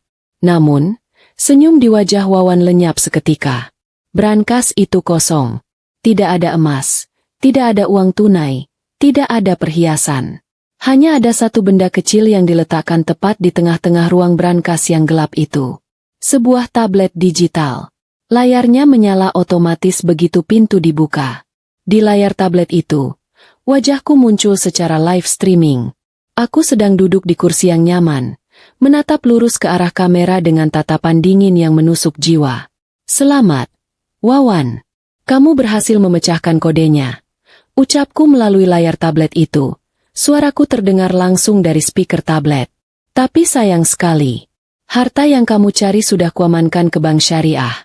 2 hari setelah Adrian meninggal. Kamu terlambat 3 tahun. Wawan menggeram marah. Teriakan frustrasinya bergema memantul dari dinding yang sudah ia hancurkan sendiri. Ia membanting tablet itu ke lantai marmer hingga pecah berkeping-keping. Keluar kau, Maya. Aku tahu kau ada di sini. Jangan sembunyi seperti pengecut. Teriak Wawan menggila. Ia menyadari bahwa selama ini ia tidak sedang melawan hantu Adrian, melainkan melawan aku, wanita yang ia sebut janda bodoh, yang ternyata jauh lebih cerdik dan sadis dari yang ia bayangkan. Rasa ngeri mencekik Rina. Ia menyaksikan Wawan mengambil kembali linggisnya. Matanya merah menyala seperti api. Wawan berlari menuju tangga, yakin bahwa aku bersembunyi di lantai atas, di ruang kontrol tempat rekaman dan live kamera itu berasal. Rina mencoba menahan kaki Wawan, memohon agar tidak ditinggal sendirian dalam gelap. Tapi Wawan menendang tangan Rina hingga terlepas. Aku akan membunuhnya. Kalau aku tidak bisa memiliki harta ini, tidak ada yang boleh memilikinya. Geram Wawan. Wawan menaiki tangga 2 demi 2. Napasnya memburu seperti banteng terluka, siap menghancurkan apapun yang menghalanginya. Namun, saat ia sampai di bordes tangga, sebuah lampu sorot yang sangat terang tiba-tiba menyala dari arah atas, menyorot tepat ke wajah Wawan hingga ia silau dan harus menutup matanya dengan tangan. Langkah Wawan terhenti. Di puncak tangga, berdiri sosok yang tegap dan tenang. Aku tidak terlihat takut sedikit pun. Penampilanku sudah jauh berbeda dengan wanita polos yang mereka kenal. Aku mengenakan pakaian serba hitam yang praktis, dan tatapan mataku tajam. Di tanganku, aku memegang sebuah pengendali jarak jauh untuk sistem rumah pintar itu. Turunkan senjatamu, Wawan. Ucapku dengan suara datar, namun penuh perintah yang tak terbantahkan. Wawan tertawa meremehkan. Tawa yang penuh kebencian dan keputusasaan. Kau pikir kau siapa menyuruhku? Kau sendirian di sini. Maya, tidak ada polisi, tidak ada satpam. Kau baru saja membuat kesalahan terbesar dalam hidupmu dengan menampakkan diri. Wawan kembali melangkah naik. Linggis di tangannya diangkat tinggi-tinggi. Aku tidak bergeming. Aku hanya menekan satu tombol di pengendali jarak jauhku. Tiba-tiba, dari sisi kiri dan kanan dinding tangga, menyembur gas asap pemadam api otomatis. Asap putih tebal itu langsung menyelimuti Wawan, membuatnya batuk-batuk hebat dan kehilangan orientasi. Wawan terhuyung mundur. Matanya perih bukan main. Ia mengayunkan linggisnya membabi buta ke udara kosong, tapi tidak mengenai apa-apa. Adrian memasang sistem keamanan ini untuk melindungi kami dari perampok. Suaraku terdengar bergema dari speaker di dinding. Tapi dia tidak pernah menyangka, perampoknya justru adalah sopirnya sendiri. Di bawah, Rina yang mendengar keributan itu mencoba menyeret tubuhnya ke arah pintu keluar. Ia ingin kabur, tidak peduli pada Wawan. Namun, pintu utama masih terhalang barikade kursi dan meja yang dibuat Wawan sendiri. Rina menangis putus asa, menyadari bahwa mereka benar-benar terjebak dalam perangkap yang tak terlihat. Asap di tangga perlahan menipis karena kipas penyedot udara otomatis menyala. Wawan masih berdiri di tengah tangga. Wajahnya merah dan matanya berair, tapi kemarahannya belum surut. Ia melihatku masih berdiri di posisi yang sama. Kau licik, Maya. Kau menjebak kami. Kau memalsukan tanda tangan itu, kan? Kau yang mengirim pesan itu? Teriak Wawan. Aku hanya memancing, jawabku tenang. Kalian sendiri yang memakan umpannya karena keserakahan kalian. Kalian membunuh Adrian. Kalian meracuninya perlahan-lahan. Apa kalian pikir Tuhan tidur? Persetan dengan Tuhan. Wawan berteriak. Suaranya menggelegar memenuhi ruangan. Pengakuan itu akhirnya keluar, dipicu oleh provokasiku. Ya, aku yang merencanakannya. Aku yang menyuruh Rina menukar obat sialan itu. Adrian itu bodoh. Dia pelit. Dia memberiku gaji kecil sementara dia hidup mewah. Dia pantas mati. Dan kau juga akan menyusulnya malam ini. Wawan nekat menerjang naik tangga lagi. Kali ini lebih cepat. Jarak kami tinggal beberapa meter. Wawan sudah membayangkan akan menghabisiku di sana. Namun, aku tetap tenang. Aku mengangkat tanganku, menunjuk ke arah sudut-sudut ruangan di langit-langit. Lihat ke atas, Wawan, kataku. Wawan refleks mendongak. Di sela-sela lampu gantung, di sudut-sudut plafon, lampu indikator merah kecil berkedip-kedip dari beberapa kamera CCTV tersembunyi. Kamera itu tidak hanya merekam. Lanjutku, bibirku menyunggingkan senyum tipis yang mematikan. Sistem ini terhubung langsung ke internet. Sejak lampu menyala tadi, aku sudah mengaktifkan siaran langsung ke akun media sosial keluarga besar kita, ke grup pengacara kantor Adrian, dan tautannya otomatis terkirim ke nomor darurat kepolisian daerah. Langkah Wawan terhenti membeku. Linggis di tangannya terasa sangat berat. Apa? Suaranya tercekat. Semua orang baru saja mendengar teriakanmu. Wawan, kataku dengan nada puas. Ribuan orang sedang menonton sekarang. Mereka mendengar pengakuanmu bahwa kau membunuh Adrian.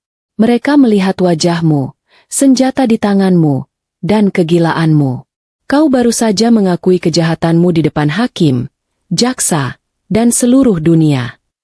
Wajah Wawan berubah pucat pasi, seputih mayat. Ia menoleh ke arah kamera terdekat dengan tatapan horor. Realitas menghantamnya dengan keras. Wawan merasa lututnya lemas. Linggis di tangannya jatuh, berdenting menimpa anak tangga, menggelinding ke bawah.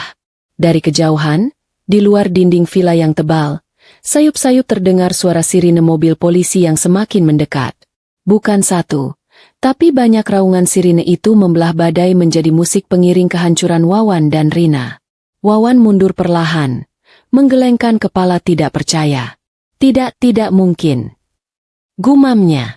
Ia berbalik, berlari menuruni tangga, melompati tubuh Rina yang masih terkapar, dan berusaha membongkar barikade di pintu depan. Ia berhasil membuka kunci pintu, menarik gagangnya dengan kasar. Pintu terbuka. Angin kencang dan air hujan langsung menyembur masuk. Namun, Wawan tidak bisa melangkah keluar.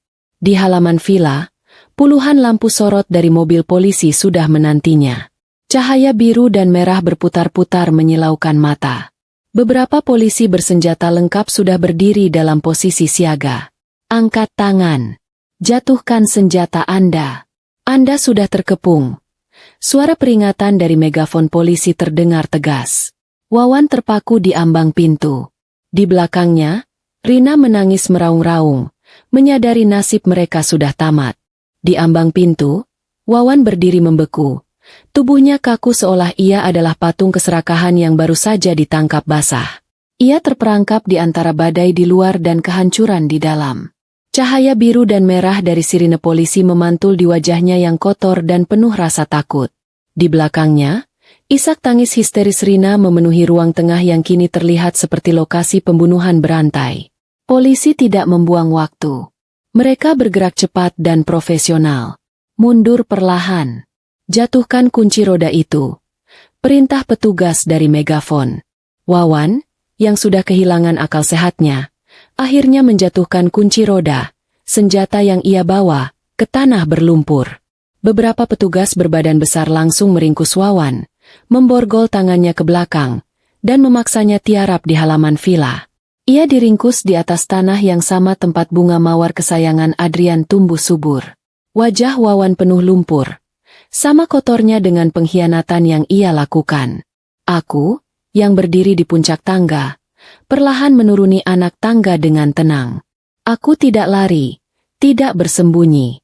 Aku berjalan melewati Rina yang sedang meratap di lantai, melewati Wawan yang kini sudah tidak berdaya, dan melangkah keluar ke teras. Polisi membiarkanku lewat.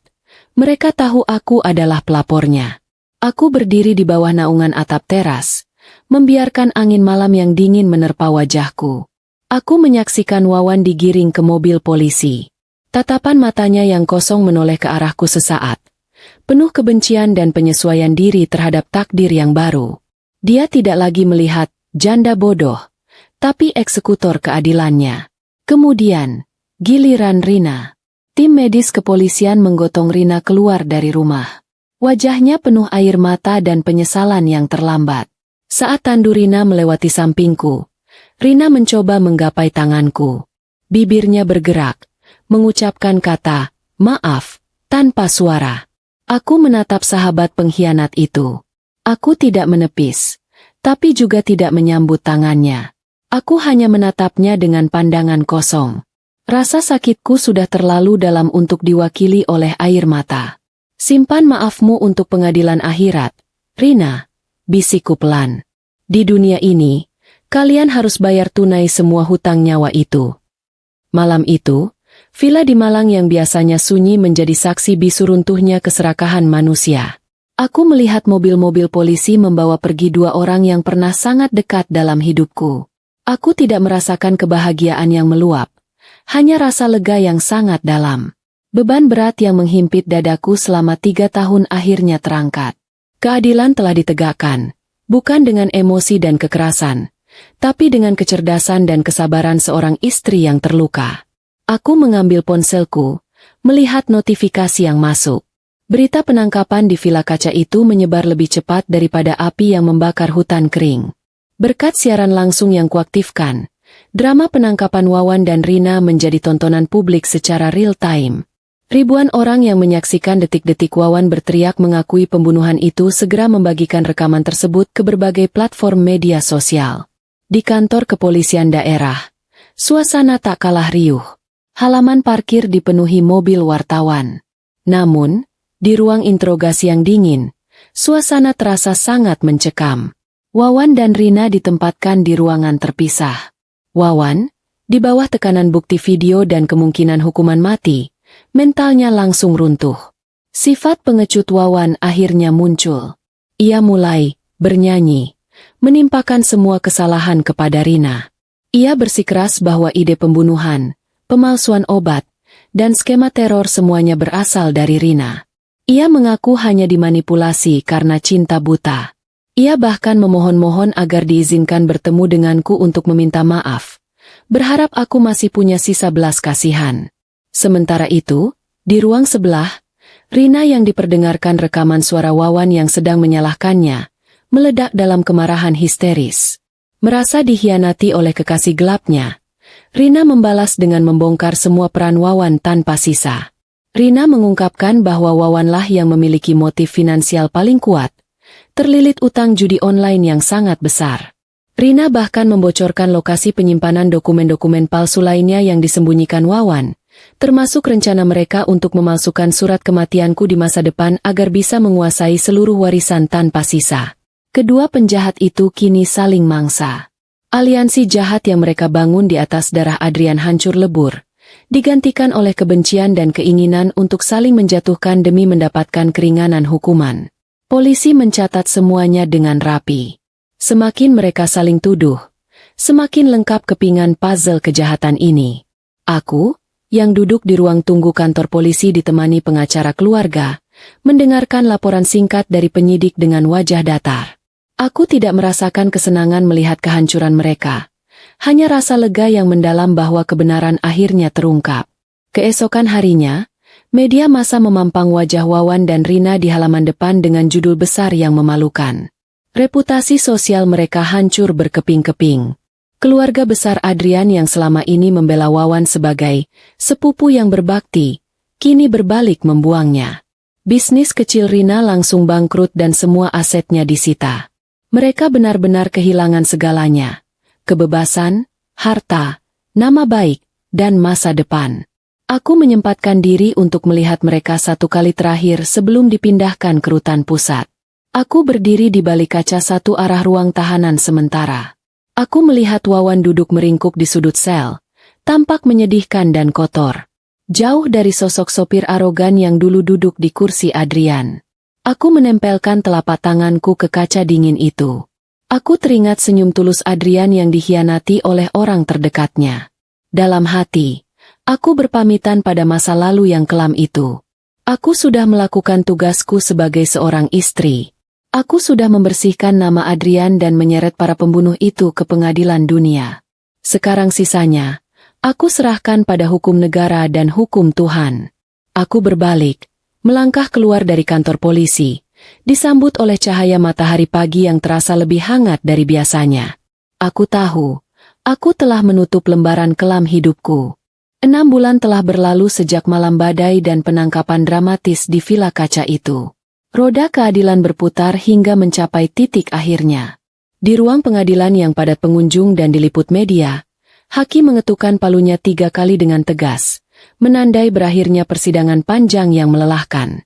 Vonis telah dijatuhkan. Wawan dan Rina dinyatakan bersalah atas tindak pidana pembunuhan berencana, pemalsuan dokumen, dan penggelapan aset. Majelis hakim tidak memberikan ampun sedikitpun, mengingat kekejian cara mereka menghabisi nyawa Adrian dan ketiadaan rasa penyesalan yang tulus selama persidangan. Wawan dijatuhi hukuman penjara seumur hidup. Saat vonis dibacakan, ia pingsan di kursi terdakwa. Harapannya untuk menghirup udara bebas telah musnah selamanya. Ia akan menghabiskan sisa hidupnya di balik jeruji besi, menua sendirian, dihantui oleh bayangan Adrian. Sementara itu, Rina divonis 20 tahun penjara. Wajahnya yang dulu cantik kini terlihat tua dan keriput. Matanya kosong tanpa harapan. Hukuman sosial bagi mereka bahkan lebih berat. Nama mereka akan selamanya tercatat dalam sejarah kriminal sebagai contoh nyata dari keserakahan yang membinasakan. Karma telah membayar lunas setiap tetes air mataku dan setiap rasa sakit yang dirasakan Adrian. Selesai urusan pengadilan, aku kembali ke Villa Kaca di Malang. Villa itu kini tampak berbeda. Aku melakukan renovasi besar-besaran. Aku membuang semua perabotan yang pernah disentuh oleh Wawan dan Rina, sofa tempat mereka merencanakan kejahatan, ranjang yang mereka tiduri, bahkan dinding yang dihancurkan Wawan demi harta yang tidak ada, semuanya kurombak total. Aku ingin menghapus jejak energi negatif mereka dari tempat itu. Namun, satu hal yang tidak kuubah adalah taman bunga mawar di halaman depan. Bunga-bunga itu tetap tumbuh subur, mekar dengan warna merah dan putih yang mempesona, seolah merayakan kemenangan kebaikan atas kejahatan. Aku memutuskan untuk tidak menjual villa itu, meski sudah banyak tawaran masuk. Aku mengubah fungsinya. Kini, sebuah pelang kayu artistik tergantung di gerbang depan, bertuliskan, Pusat Pemulihan Kreativitas Adrian. Aku mendedikasikan villa tersebut sebagai tempat singgah sementara bagi para istri atau korban pengkhianatan dan kekerasan dalam rumah tangga, memberikan mereka ruang aman untuk menyembuhkan diri dan menata hidup baru. Ruang tengah tempat Wawan dulu mengumpat dan merokok kini menjadi ruang konseling dan lokakarya. Suara tawa dan semangat para wanita yang berjuang mengisi ruangan-ruangan yang dulunya sunyi dan mencekam. Sore itu, aku duduk di bangku taman, memandangi para wanita yang sedang berbagi cerita dan merajut harapan di antara barisan bunga mawar. Angin sejuk pegunungan meniup lembut ujung rambutku. Aku merasakan kedamaian yang luar biasa di hati. Rasa dendam, marah, dan sedih yang dulu membakar jiwaku kini telah padam, berganti dengan rasa syukur dan ketenangan. Aku menatap ke langit yang mulai jingga. Aku merasa seolah-olah Adrian sedang tersenyum padaku dari atas sana. Aku tahu suamiku pasti bangga. Harta yang dulu menjadi rebutan dan sumber malapetaka, kini telah menjadi sumber berkah dan penyembuhan bagi banyak orang. Wawan dan Rina mungkin mengira harta adalah segalanya, tapi mereka lupa bahwa warisan terbesar seseorang adalah kebaikan yang ditinggalkan. Semuanya sudah selesai, Adrian. Bisikku pelan pada angin yang berhembus. Kamu bisa istirahat dengan tenang sekarang. Rumah ini sudah kembali bersih. Sebersih hatimu dulu. Aku sudah menemukan keadilan, dan aku sudah menemukan kedamaianku. Aku bangkit dari dudukku saat azan maghrib mulai berkumandang dari masjid desa di kejauhan. Aku berjalan masuk ke dalam rumah yang kini penuh dengan cahaya dan kehidupan. Tidak ada lagi hantu masa lalu. Tidak ada lagi ketakutan. Aku telah menutup lembaran kelam hidupku dan membuka lembaran baru yang penuh dengan harapan. Aku belajar bahwa kejahatan mungkin bisa menang sesaat, tapi kebenaran dan kesabaran selalu akan memenangkan babak terakhir.